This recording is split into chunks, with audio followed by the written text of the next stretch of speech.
Hi, this is Delegate Leslie Lopez of District 39, and you're listening to the Conduit Street Podcast, the best source of news and notes on Maryland politics and policy. The Conduit Street Podcast, the official podcast of the Maryland Association of Counties.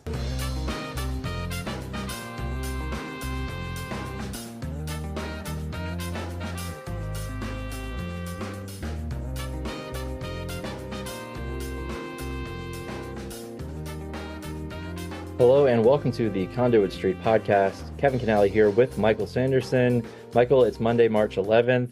It's been a crazy couple of weeks. We haven't been to the microphones to talk to our loyal listeners in quite some time, but we're back. And I think we can explain why we've had such a crazy few weeks and get folks up to speed. How are you holding up, Michael? Doing okay. I mean, this stretch of every session is a little bit tricky. We've had quite a number of days where the MACO team has been really spread thin. We've had some sort of county practitioners and department managers and some elected officials with us at the table or covering committee hearings that we couldn't attend because we were double booked and triple booked and so forth. I've been at the table more than usual this year. It just feels like we've been scattered around a lot.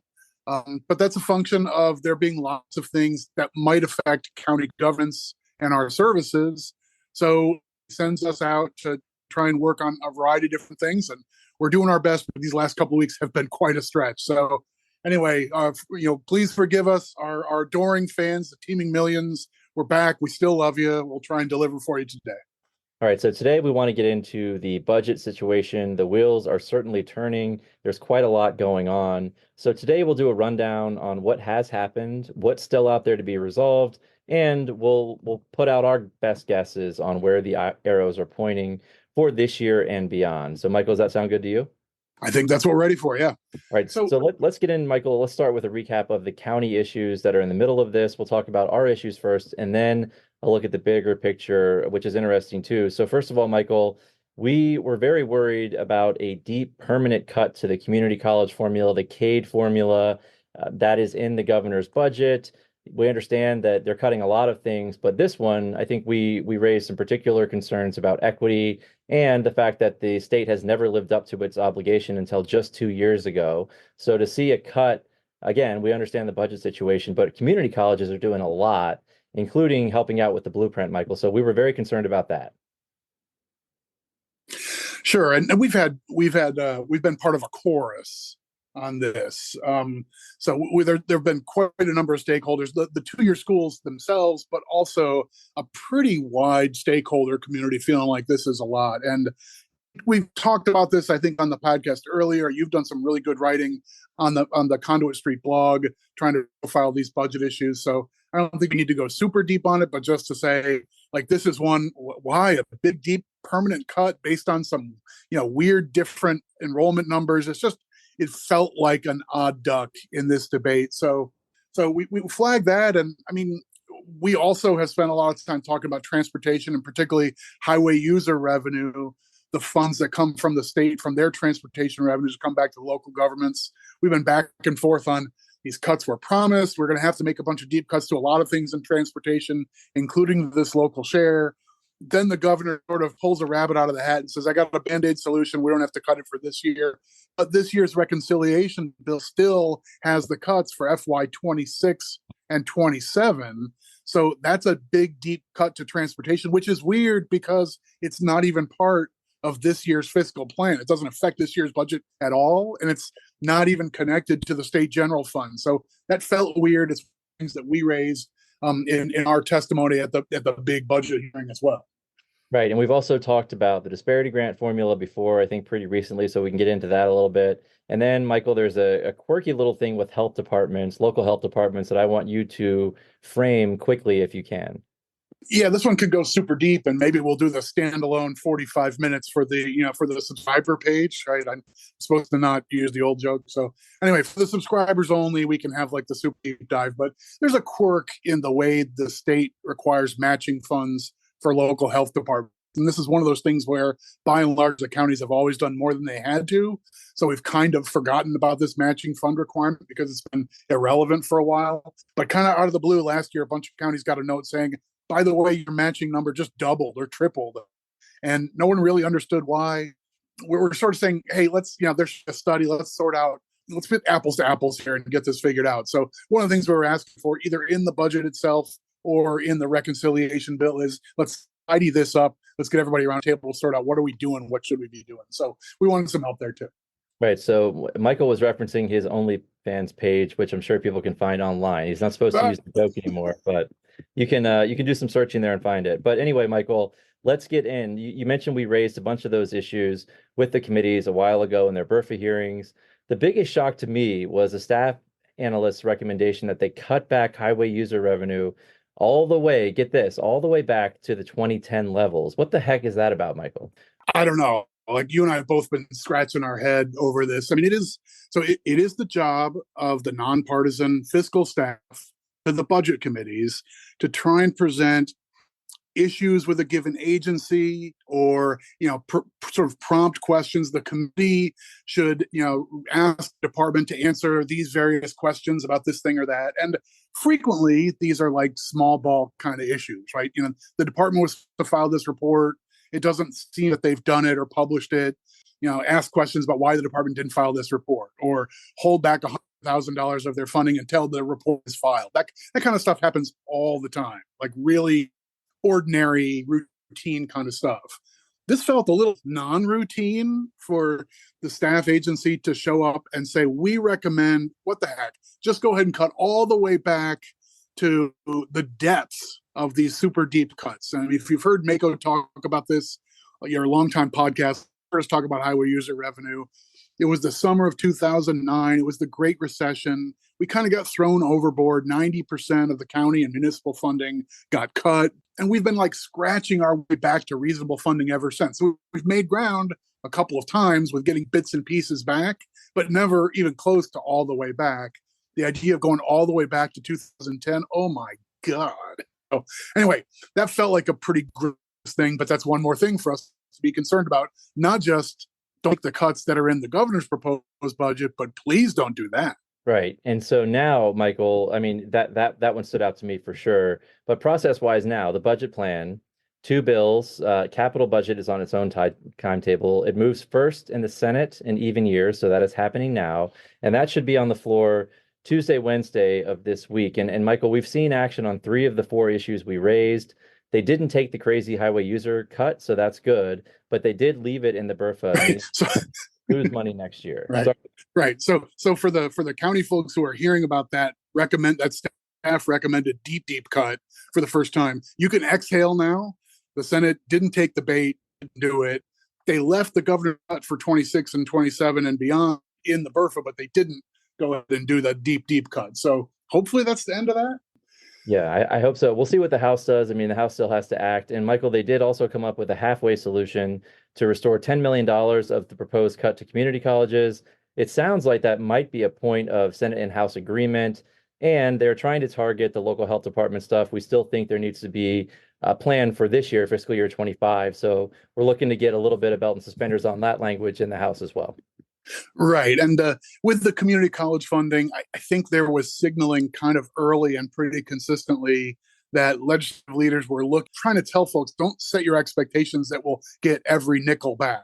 So we may have to settle for some middle ground. And it looks like a 10 million restoration from these cuts might be the middle ground. And I don't know.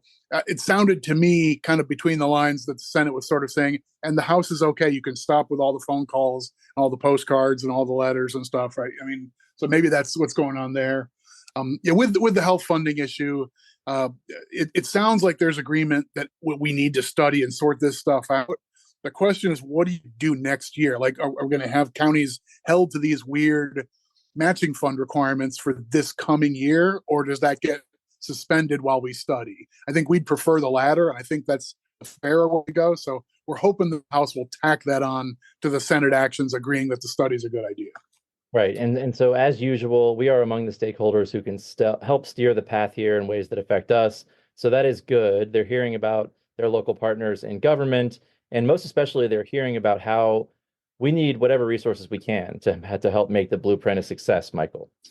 And that's a big context for lots and lots of fiscal decisions, as we'll get into. But so maybe like let's talk about what happens next. The process here, the Maryland legislature has sort of a lot of tradition, a lot of handshake sort of thing. So one deal is in even numbered calendar years, it's the Senate that moves the budget plan first. So that's what happened this last week. Is the Senate moves the budget first. We were just talking about Budget and Tax Committee having their debate.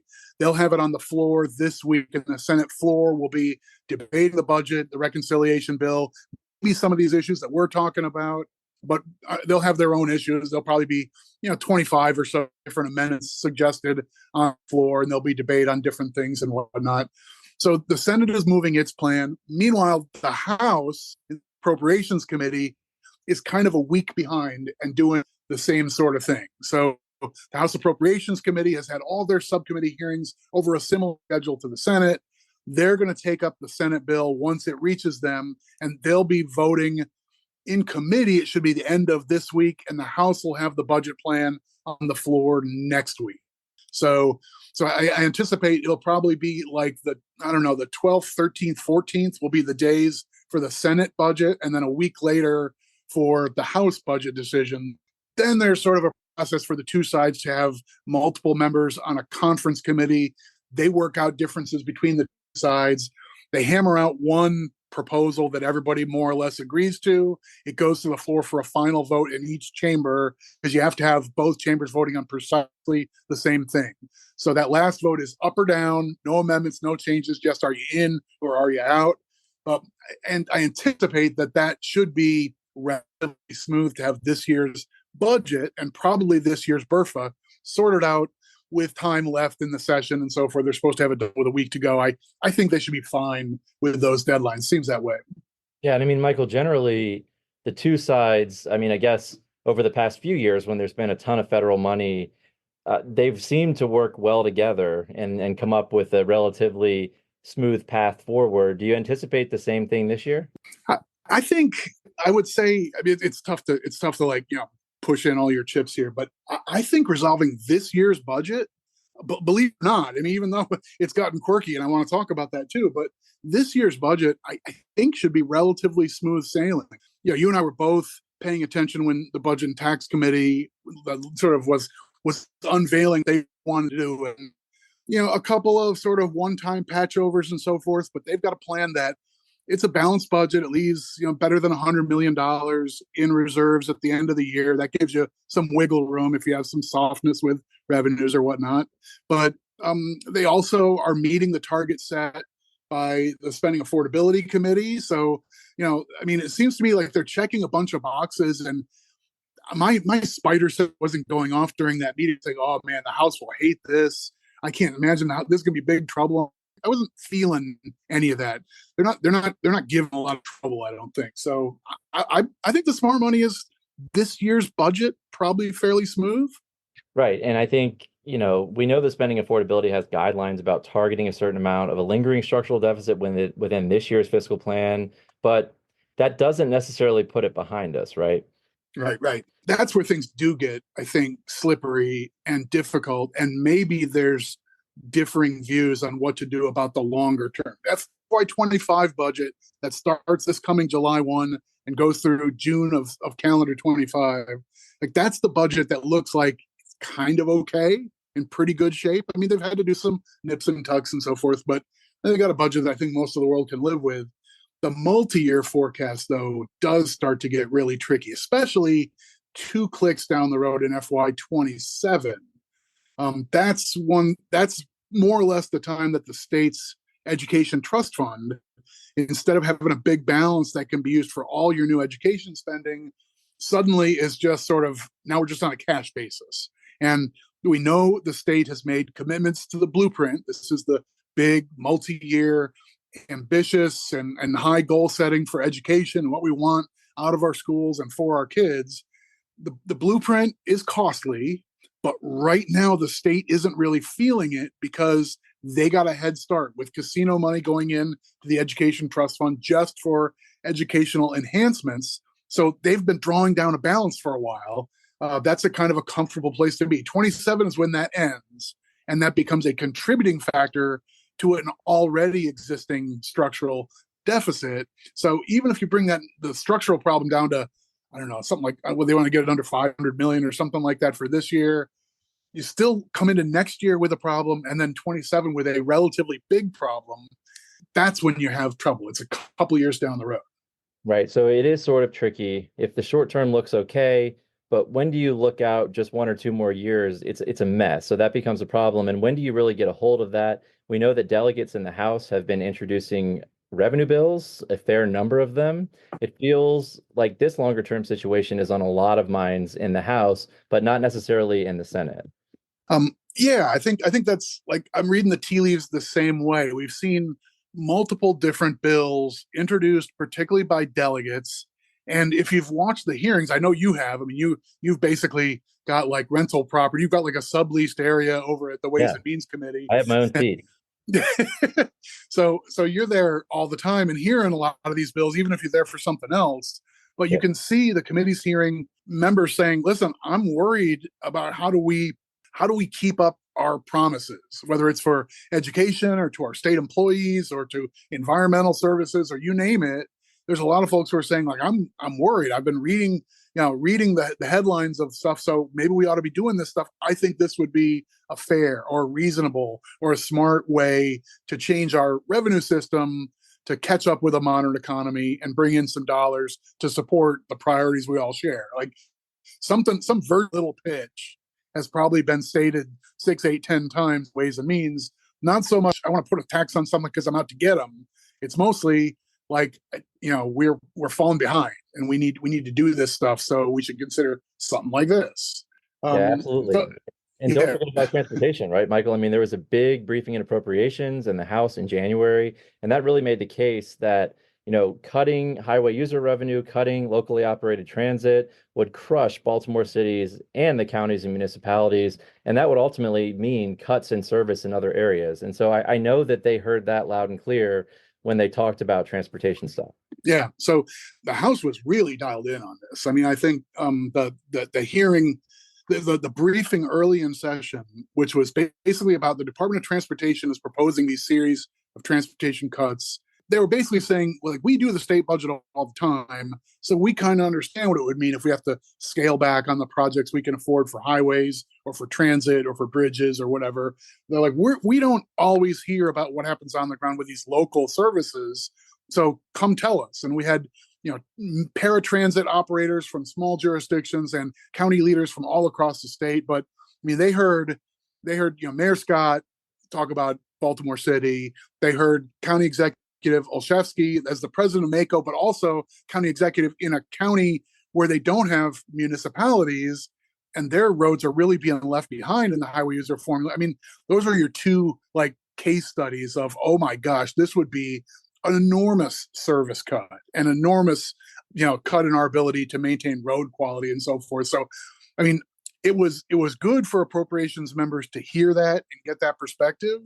But I think it also kind of like stoked those fires. The House is really focused on transportation and really wary of what these deep cutbacks would be whenever that might happen. Yeah. Right. Definitely a lot of tension in the House. They certainly don't seem to like the governor's plan to cut all of this stuff, and they seem to be considering a lot of options for how to fix it. We mentioned a lot of revenue bills are just sitting over there right now. They've been heard and waiting for action. The Senate, again, doesn't seem to have the same focus, at least so far. Again, when this came up in the BRFA highway user revenue, the Senate Budget and Taxation Committee just said no to the DLS deep cuts, but there was really not a conversation about cutting highway user in the out years and beyond at all. Like, it was an obvious thing to agree to. So that was a little bit weird, cutting that much, something that we had just agreed to in the out years where you really don't have to do it this year. A little bit odd that didn't come up. But again, they rejected the deep cut. So maybe in their mind, it's, well, we're taking the best of both options here. Yeah, I agree with that read overall. And I feel like we've been on this vibe all through this session. The House Appropriations Committee is up next, right? We just talked about that process. The Senate went first. The Senate's got the budget panel, the whole package is on the floor. The House comes next. They'll be making their decisions in committee by the end of this week. And even though highway user revenue is not this year, it's next year, I do feel like appropriations might take our request seriously. Like I testified on that bill in the House, And our pitch was, you don't need to do this. Like, this should be part of the larger conversation. What are we doing in transportation? Are we going to do this by way of cuts? We're going to do this by way of a funding solution to avoid the cuts. And whether that all happens next year or whether it's, sitting out there in the House right now and one or more bills that have been introduced but not acted on, I don't know. But I think it's a practical matter. I think the House is more in tune on this. I think when they get to what to do about transportation in the budget and particularly in the BRFA, I think it may be a pause and talk about it moment rather than a reject B, accept A, move on, we're done. I think appropriations will dig in there. I agree 100%. That's my read as well. And of course, Michael, lying in the background is the fact that this year's budget picture really got worse 2 times in the last few weeks. Yeah, I mean, even despite us saying that it seems like the leadership kind of has this under control, this wasn't the smoothest flight and landing, right? Like to paint an analogy, there was a little turbulence along the way, and then maybe a little bit of a choppy landing, but everybody seems to be getting off the plane okay. I mean, the first issue was apparently there was like a spreadsheet glitch, or somebody just had a wrong number keyed in someplace important, which was the count of people who were simultaneously eligible for Medicaid, which is a jointly funded state and federal program, but also for Medicare, which is a federally funded seniors program. Both of them are basically health insurance programs, but when they had the wrong number in some cell in a spreadsheet somewhere in the process, once they corrected that mistake, it's like, oh boy, we have a bigger problem when we realize we need an extra, it's like $240 million or something like that for this coming year to fund the state side of Medicaid. We had calculated it incorrectly. So, I mean, Medicaid is an entitlement program. It's unusual that you don't necessarily, like, you budget a line item, but you basically, if someone is eligible for Medicaid services, they're entitled to be served in Maryland and receive service. So this is one of those areas where you can't just cut the budget. You can change the laws and say not everybody's entitled to everything that they used to be, but it's basically a program that eligibility drives spending, not just whatever we feel like budgeting. So anyway, $250 million to the bad as far as your bottom line goes. That happened, I don't know, about 3 weeks ago, and that was the first bit of shock. Right, and then of course we see a revenue write-down by the state. So the Board of Revenue Estimates lowered the state revenue projections by fiscal 2024 by about $120 million. They also lowered the revenue projections for fiscal 25 by $135 million, let's say. So that makes things a tad bit worse. Underattainment on income tax and some slowing of sales tax attributed to that write-down, although they did say that some of the economic data doesn't really align with what they're seeing. And they did note also that there could be significant downside to this forecast if the income tax continues to underperform. So it seemed like they could have made that even worse, Michael. They kind of took a middle ground approach and tried not to think of best and worst case scenarios. And I guess that makes sense. But certainly some of the data that they're seeing, particularly with income tax and slowing on the sales tax, that has gotten people's attention and led to a revenue write-down. So that's another $250 million problem across fiscal 24 and 25. Right. I mean, revenue forecasting is a tough gig, right? I mean, you and I and like Mako's affiliate of budget leaders, our budget and fiscal affiliate, will pretty routinely meet with the staff from the comptroller's office and the folks who try and do revenue estimating. And you already mentioned it, like the income tax and the sales tax are the two big movers for the state budget. They've got other things that are tough to pin down, but most of the big numbers are in those two workhorses. But they're both a function of the moment economy, right? Like sales tax from a month from now is basically built on, I don't know, like, who feels good to buy a refrigerator in a month, or who's buying a house, or who's buying a new pair of shoes. I mean, some of this is really predictable, but some of it is not. And then income tax, we've talked about how pieces of the income tax move around like crazy. Things like capital gains and estimated income from people who own small businesses. Some of the stuff is super hard to predict. But even just like back in September, they had an opportunity to make an update, and they said, we think we're basically on target. Now we're here in March. I think that's testament not to our forecasters doing a bad job. I think this is a really hard economy to predict.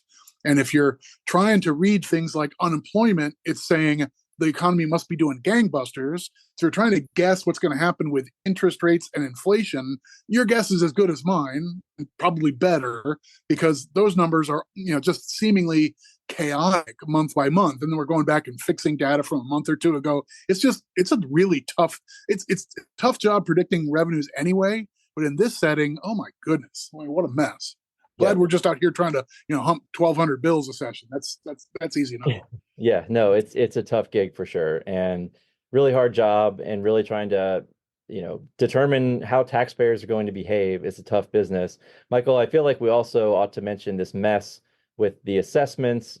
Oh, yeah. 1,000 property owners did not get their mailed reassessment notice due to an error, meaning that by law, their property doesn't go up in value, even though it was assessed properly at a new market price. So that issue got a lot of attention, and it is still getting attention, but there is a bill moving to try and fix that.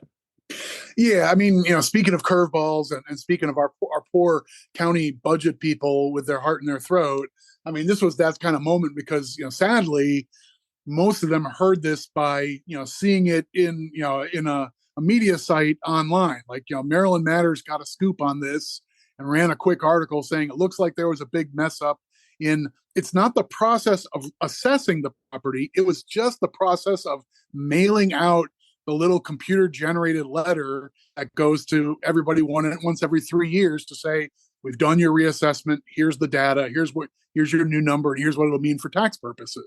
So you send that out in January every year. It sounds like someone dropped the ball along the way to get that done. And, sadly, if you're the budget director in Frederick County, like you just heard about this online rather than from the state agency who is supposed to be your ally in working on this stuff. That's frustrating. Yeah, I mean, estimates we've seen on what if this were left untended, if you did nothing, then you'd have a bunch of properties that would just sit frozen in time, even though we know they've appreciated in value, and fair tax policy says you tax property on what it's really worth. I mean, we phase it in, we cushion, we do a bunch of things like that. But nominally, when your property increases in assessment, you're supposed to pay a little bit more in tax. The idea of having all that stuff be flat for the next 3 years would add up to like well over $100 million, mostly local revenue. And like you'd see a lot of local services get abridged. That would be a real mess if this were allowed to just play out and fester. But fortunately, it doesn't look like that's on tap. Legislature has a plan to tidy this up. Right. And fortunately, counties don't send out tax bills until a few months from now. So there's time to get the notices out, and there's time for people to appeal. So we ought to be fine. Yeah. And I've been trying to tell our fiscal people is consider this a hiccup, right? And I mean, I guess like fittingly, like a hiccup, one good scare can make it go away, right? So everybody got spooked about the idea of a whole bunch of local services being lost, and suddenly we wouldn't be able to fund the blueprint, or we'd have to shut down the libraries on Saturdays or other things like that. I was like, no, we don't want that. We can just pass a one-time patch over bill and make this problem. Okay, fine. You'll get your notice a little later. You'll still have a window of time to appeal and all that kind of stuff. Process-wise, it should be fair. It should be fine. It's a hiccup, not a panic.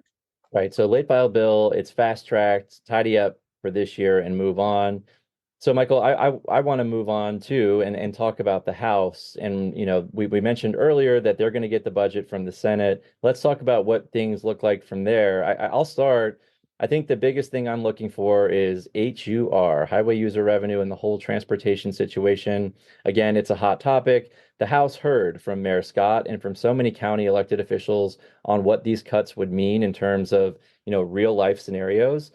The House seemed really dialed in for that. And that feels like there's some momentum to tackle this issue now. So we ought to know more this week, more or less, but that's probably the hottest thing overall when it comes to what's going on in the budget and how the House may differ from the Senate on what it would like to do. I think transportation is going to be first and foremost on the minds of the House Appropriations Committee. And once they receive the budget from the Senate, that's the biggest thing I'm looking for. How about you? Right. And I think, I'll just add to that and say, we're focused on highway user revenues because that's a really big county thing.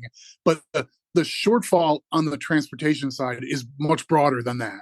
So if you're a fan of getting the purple line finished or the red line started, or any of the relatively large capital projects that are sort of in the queue in the state transportation plan, like when they announce like we're going to have to delay and cancel tons and tons of projects and routine resurfacing and service along the way and so forth, like that's got a lot of people panicked. So we're talking about this at the local level. This is the county podcast, right? We have, we have to do our own members' bidding, but this conversation about transportation funding is broader than us. But the thing puts it front and center before the committee is they're being asked to cut local transportation now, even before there's an answer of whether there's a plan to target this stuff. So I'm with you. That's the stuff I'm like circling when it comes. There's going to be a big decision document. I'll have my popcorn ready and waiting for that conversation. I also am interested, like on the bigger picture of fiscal stuff. The House has heard a number of bills that would alter or modify transportation revenues, but also general revenue stuff. And like we just had a hearing, or we're recording on Monday. We just had a hearing today in Ways and Means on another late filed general revenue bill, and it's sort of like broad-based concept of broaden the state sales tax to capture the more modern economy rather than just the goods, not services view that our old school sales tax has been pinned to for decades and decades. So they had a hearing on that. I don't know specifics. I don't have any good read. I'm kind of out of the game of being really close thinking on this big picture stuff. But for that bill to come in late and get a hearing and get all this attention, like, I don't know, is this stuff still alive? I'm interested in that. Yep. So you were dialed in Ways and Means, probably from your little corner over there. So what did you see of that show? Well, first of all, so I should start by saying that MACO has no position on that bill because counties don't get sales and use tax revenue. That's 100% state. It's a controversial issue.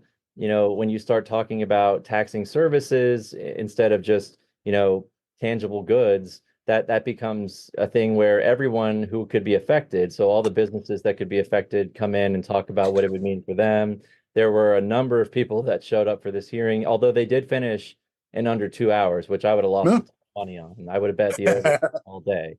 But so this bill getting a hearing, I think it's just the House is arming up, right? They have all these bills that they now can pick and choose from if they do want to try and come up with some sort of a package to address at least the transportation shortfall in the out years and actually, the current shortfall, and then, worse and worse in the out years unless it's affected. You also, though, have the Train Commission, Michael. That's the big commission that was looking at transportation issues and how do we fund transportation moving forward. We know that a lot of people are shifting to electric vehicles. What does that mean for the gas tax? They've already met for, they did their first round of meetings and they're supposed to come back for a second round. So I think that, I think that it lends itself more to our argument that you don't have to cut highway user in the out years right now, especially when this group of experts is going to come back and continue their conversations right. And look more broadly, right? So that's still out there too. But I certainly think that the House has a number of bills now. They've heard, they can send over, they can amend them, they can put stuff together in a package. But I think the goal was to get all of these bills heard and in a posture where they could send them over to the Senate in the event that they try to come up with some revenue package, whether it's broad or if it's just to address transportation. They now have all those bills on the table to work from. I think that's my read on the situation. Yeah, I guess one more thing to fold into that we haven't gotten into. As we talk about like the budget itself, which is an annual spending plan, and then the reconciliation bill, which is sometimes you alter a formula or you move some money around from one fund to another or other things like that. All that stuff goes into the reconciliation bill, the BRFA. In case you're listening to this and wondering, hey, are they going to just cut back this whole blueprint thing that like all this commitment to schools, is that going to just go away because they can't afford it? I would say like the finger in the breeze is there's not a lot of conversation slowing down or cutting back the blueprint. There's a bill in to realign some of the timetables for early childhood education for pre-K. We haven't had as many private providers show up as we had kind of hoped or expected, so we're not going to meet some of the early deadlines for that. But I think as far as the vision of getting to the goals in the blueprint go, I think the bulk of Annapolis is still on board with that. So I don't expect this year or anytime soon for there to be, we're going to move a bill to make it a 20-year plan instead of a 10-year plan, or we're going to abandon 3 of the 7 pillars of the blueprint. I don't think anything like that is cooking. So if that's the unspoken question, well, what about cutting back the thing that's making the budget difficult? I'm not sure I'm reading that right now. There doesn't seem to be a favorable audience on that. No, I agree with you, and I put all the chips in that that's not going to happen this year. Leadership still buys in very much to the blueprint, and there are some really great things in the blueprint. Now it's just about making it work, and I think they're hearing from the counties as well that we are trying to make it work, and we need some more tools in the toolbox to do that. But certainly, Michael, I mean, we agree. We started to hear about adequacy for school funding.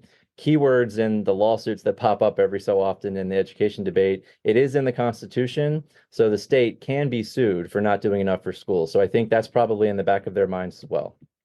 Yeah, education is its own. It is its own conversation. It is a big driver in the state budget, but it is a really big part of what the state does. It's in the Constitution for a reason. There are lots of members of the General Assembly who ran on their commitment to education and got reelected on their commitment to education. So, I mean, it's not just pure politics or anything along those lines. There's a lot of folks who are true believers that we're on the right path and let's make the tough decisions to get there rather than shy away from that challenge. So I agree with you, Reed, on that. I mean, overall, okay, we took a couple weeks off because we kind of got drowned with other stuff, but we wanted to do this big picture wrap up on fiscal stuff. I think we've kind of done the game reset on where things are with the budget plan, what's still yet to be done, and we can come back and cover on that. I think like in a week's time or so, end of this week or next week, we can try and get back to the microphone and try and wrap up some other odds and ends. Like right around the crossover deadline is when we should know more about housing policy, and there's several different like environmental issues. Mako has our own initiatives on school budgeting and firefighters and so forth. Like in about a week's time, I think we can get back to our listeners and have more insights on what's moving, what's not, what's still in the balance, right? Is that about right? No doubt. I mean, we have a ton of things cooking. This is the week before crossover, and I don't know if we said what crossover means, but essentially next Monday is the day that you should have your bills crossed over to the opposite chamber if you want them to pass. That's not the end all be all, but that's a good rule of thumb that if you want your bill to pass both chambers and become law, you need to get it over to the opposite chamber by next Monday. So I think at that point, that's typically when we have a good idea of which bills are going to go, which ones are not going to make it this year. And I think it makes a ton of sense to come back. But between now and then, we have a ton of bills out there that, we're trying to move from committee or kill in committee or amend. And so this week is going to be a busy, busy, busy week. A lot of, hey, we're going to vote in 5 minutes, so somebody better get over there. Committees are going to be doing all sorts of things, trying to get bills moving. So definitely a hectic week, and I think it makes a ton of sense to come back early next week or next week generally to tie up some loose ends and try to get a picture after crossover, what things look like and what we're going to focus on until the end of session. I'm down. All right, so sounds good. I think that was a really good overview of where we are fiscally. Keep an eye on the House and the Senate. The Senate's going to move the budget this week. Next week, it should move in the House, so we'll see how that plays out. But we'll leave it there for today. As always, if you enjoy the podcast, please go ahead and subscribe. That way, all of these episodes will be sent directly to the device of your choice. You can also follow along on social media, Facebook, Twitter, and then, of course, you should be reading the Conduit Street blog. It is on fire every day, tons of updates. So if you're not plugged in there, you should be. But for Michael Sanderson, this is Kevin Kinnally signing off, and we will talk to you next week.